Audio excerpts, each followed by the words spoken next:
Hi, my name is Celeste, and in this video, I will present a summary of my research, findings, and development throughout this assignment. I will explain the differences between microcontroller and microprocessor, how computer programs are built using different generation programming language, and I will also demonstrate and reflect on the Python versus assembly implementation that I developed. Part 1 is microcontroller.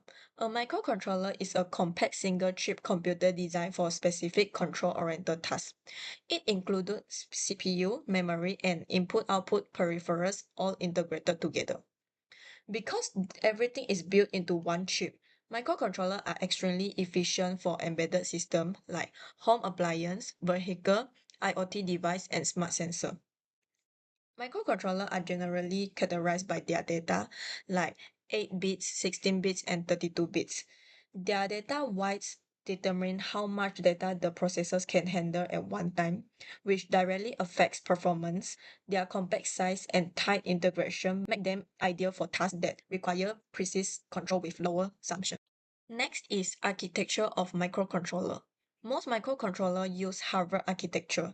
In this design, program memory and data memory are stored separately. This means the system can fetch an instruction and read or write data. As a result, microcontroller can achieve high efficiency and real-time responsiveness. The architecture is especially useful in applications like digital signal processing, timing control, and sensor feedback, where delays and bottlenecks must be minimized. Next is component of microcontroller. A microcontroller contains several essential components that allow it to function as a complete small computer. The first, it has CPU, which is central processing unit. This is the part of microcontroller that actually executes the instruction in a program. Every calculation, decision, and control signal comes from the CPU, and it also available in 8-bit, 16-bit, and 32-bit design. The second is memory, and this usually come in two types. First is flash or ROM, or stores the program permanently even when the power is off. Next is RAM, stores temporary data that CPU use while the program is running. The third one is the microcontroller has a general purpose input-output ports, commonly called GPIO pins. These ports allow the MCU to communicate with the outside world. For example, they can read value and can, from the sensor, send signal to motors or control the LED and display.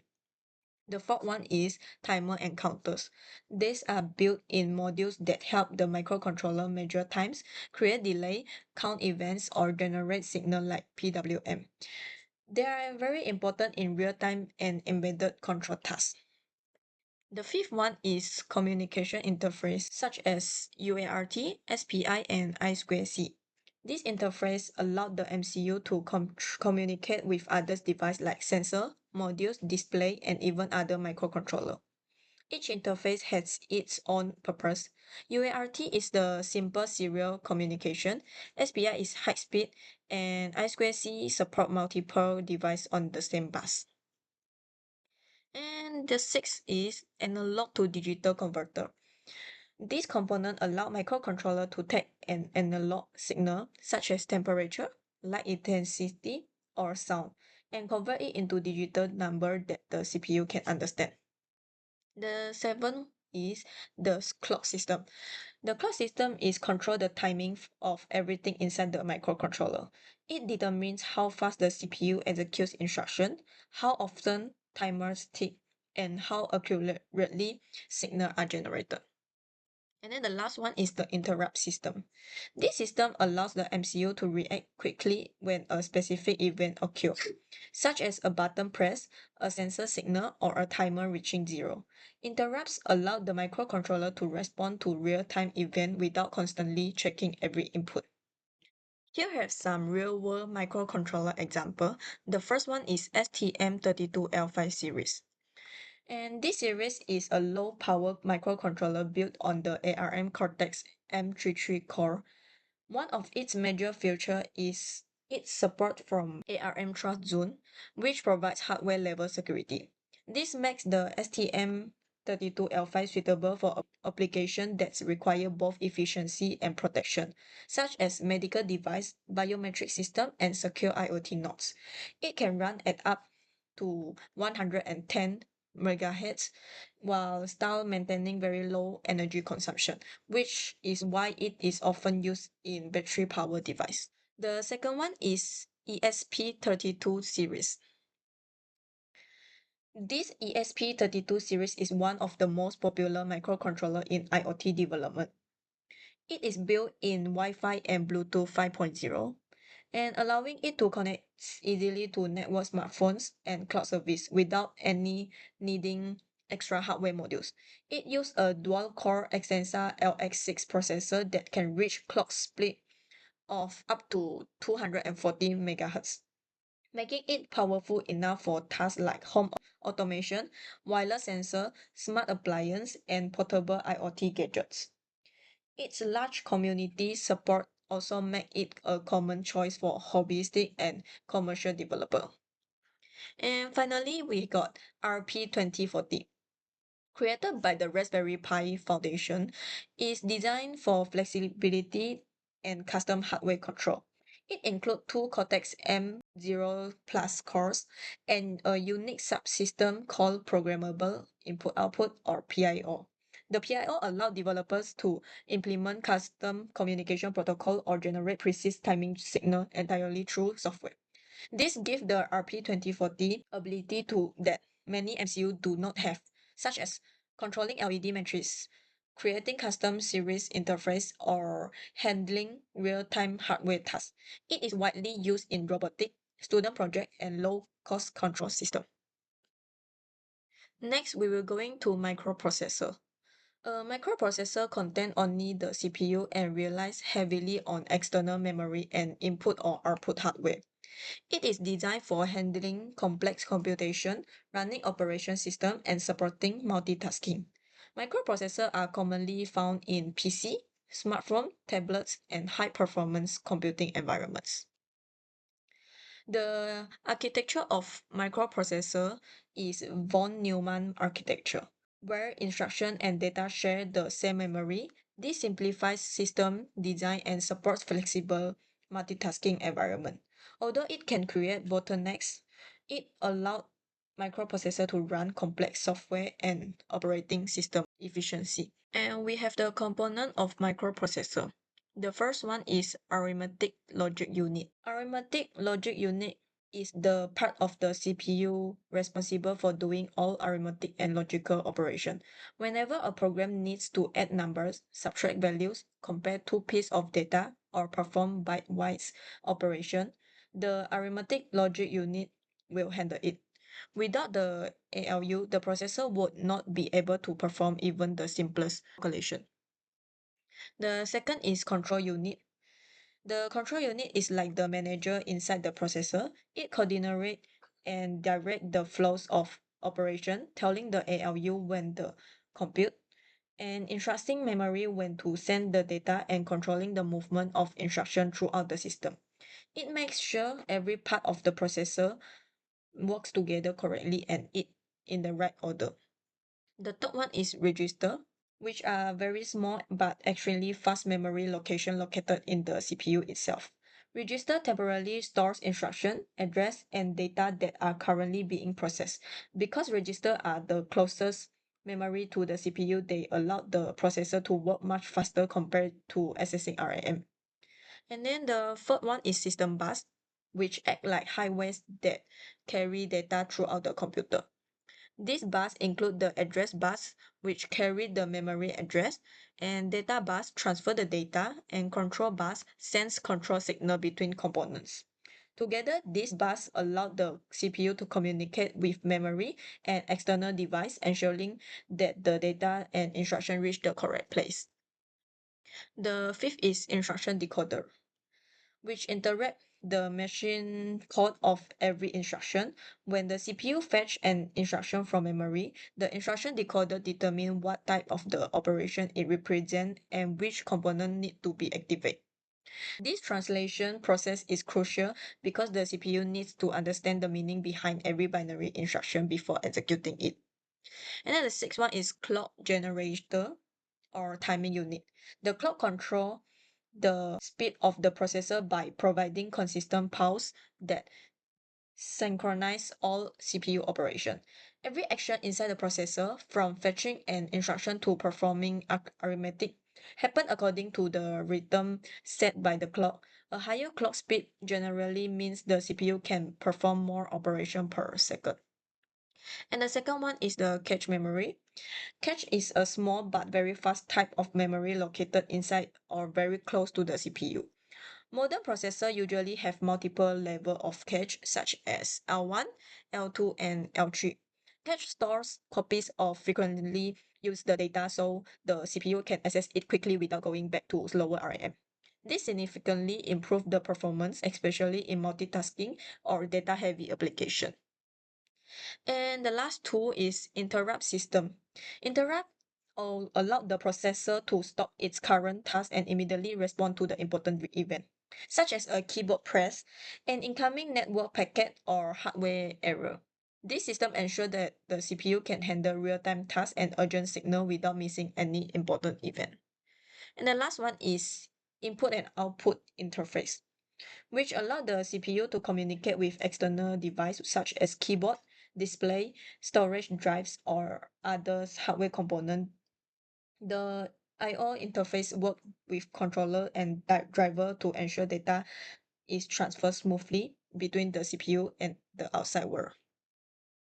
And here also have the real world commercial example of the microprocessor. The first one is Intel Core i7-12700K, and this is offer high performance hybrid architecture suited for gaming and content creation. The second one is AMD Ryzen 9 5950X. And this includes 16 core design for heavy workload like rendering and simulation. The last one is Apple M1 Pro. This Apple M1 Pro is used an ARM-based architecture with unified memory, combining high performance and energy efficiency. This example highlight how NPU excels in comparison between the microprocessor and microcontroller. And microcontroller and microprocessor different in architecture, power consumption, performance, cost, and use case.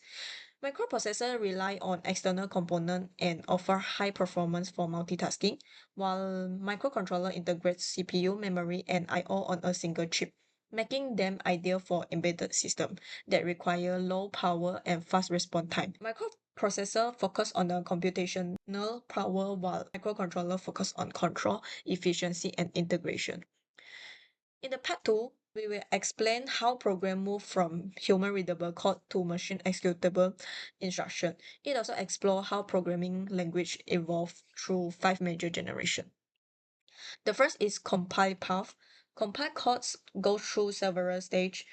Pre-processing handle macros and includes header. The compiler check the syntax and convert high-level code into assembly. The assembler then convert assembly into machine code object files, and the linker will combine them into a final executable. The resulting files contain pure machine code that run directly on the CPU, providing the fast performance. And the second one is interpreted path. Interpreted language do not produce an executed file. Instead, the interpreter read the program line by line, translate it, and execute it immediately. This makes interpreted language easier to debug and very flexible, although they run slower, but their translation happen at the runtime. And the third one is fetch execute cycle. All processors follow the fetch execute cycle. The processor fetch the next instruction from memory, decodes it, executes it, store the result, and then repeat. The cycle continues until the program ends. Understanding this cycle help explain how both compiled and interpreted instruction ultimately reach the CPU. And here is going to the programming language. First is first generation language, and the first generation language is row binary machine code. Is the example is like this, and the advantage is very fast to execute because no translator. And the second generation language is assembly language using the mnemonics. And the third generation language is include high level language like C and Python and more human readable. And the fourth generation is focused on the task-oriented language such as SQL. And the fifth generation language is logic based on AI focused language like Prolog. Each generation adds more abstraction, making programming easier and more human friendly. The third part is the Python versus the assembly. The first is calculator program. The Python version of the calculator was simple to write. It used print statement, input function, and basic arithmetic. In contrast, the assembly version require manual management of register, loading, string, calling system function, and handling data conversion. It was significantly longer and more complex, showing how much abstraction Python provides. From this comparison, we have compared the line of code and readability, memory usage, execution speed, and difficulty, writing, and portability. And from this comparison, I found that Python uses fewer lines and is much more readable. Assembly is harder to read and require a deep understanding of hardware register and memory. Python uses more memory due to its interpreter, while assembly is extremely efficient. Python executes slower because it runs through an interpreter, whereas assembly interacts directly with the CPU. Python is portable across more systems, while assembly is locked to a specific CPU architecture. And next we have the GPIO program is the LED control program. The difference between the two languages became even clearer in the GPIO program.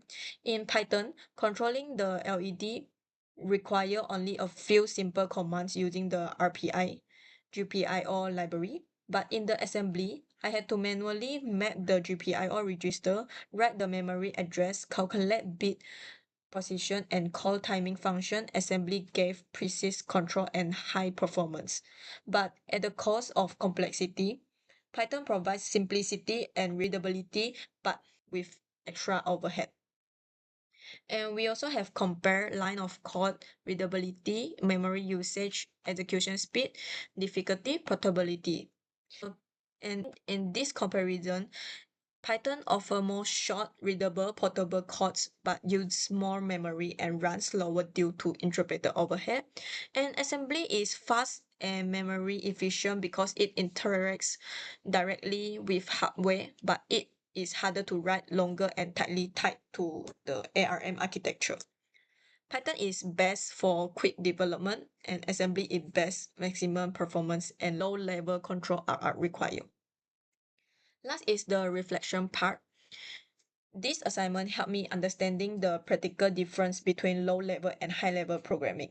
Python makes development fast and readable but hit the underlying hardware. Assembly require careful, detailed management of register and memory, teaching me how computer actually executes instructions. Studying and microcontroller and microprocessor also gave me insight into why embedded device and general purpose computer use different architecture. Overall, this concludes my video summary for assignment 2. Thank you for watching.